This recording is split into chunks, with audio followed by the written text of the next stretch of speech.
यहाँ पर हमारे पास 5वें नंबर का प्रश्न है। और जरा देखिए 5वें नंबर का प्रश्न क्या है और इसको हम लोग कैसे कर सकते हैं।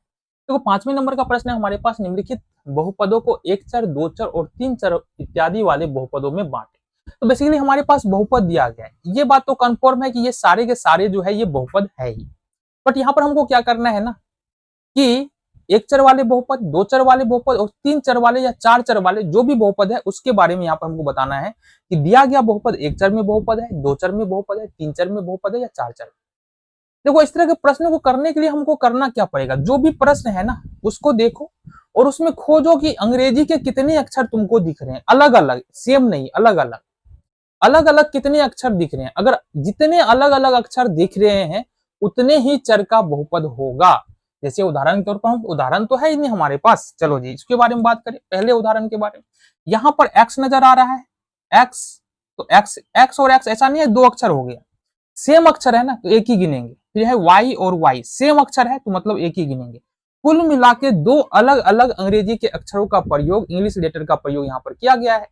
तो कुल मिला कितने चर हो गया, दो चर है ना। तो यहाँ पर चर दो है तो इसका मतलब ये दो चर वाले बहुपद हो जाएगा ये।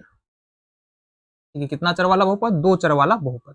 चलो जी दूसरे नंबर की प्रश्न में बात करते हैं यहाँ पर कि यहाँ पर x x एक चर हो गया, देन t t t दूसरा चर हो गया। ऐसा नहीं देखना कि x यहाँ भी है, x यहाँ भी है तो ये एक एक दो हो गया, तीन चार पांच, पांच चर नहीं होगा। यहाँ पर समान चर देखो, x और x एक चर हो गया, t t t एक चर हो गया। तो यहाँ पर कुल मिला के दो चर है, दो चर है मतलब ये हो गया हमारा दो चर वाले बहुपद। कितना हो गया, दो चर वाले बहुपद। ठीक है जी, तीसरे प्रश्न की ओर बढ़ते हैं। यहाँ पर देखते हैं कितने चर हैं, यहाँ भी t है, यहाँ भी t है, यहाँ भी t है और ये अचर संख्या है, तो अचर संख्या को छोड़ दो। तो कुल मिला के केवल एक ही चर नजर आ रहा है, केवल tt नजर आ रहा है। इसका मतलब ये जो बहुपद है ये हमारा एक चर वाला बहुपद है।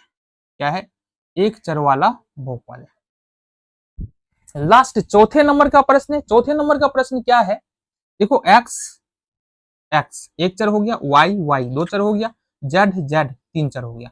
तो कुल मिला के इस पूरे बहुपद के अंदर तीन ही चर है, x y और z। अगर तीन चर है इसका मतलब ये तीन चर वाला बहुपद। बस यही हमको बताना था, कौन एक चर में बहुपद है, कौन दो चर में बहुपद है, कौन तीन चर में बहुपद है। तो ये हमने यहाँ पर क्लियर कर दिया।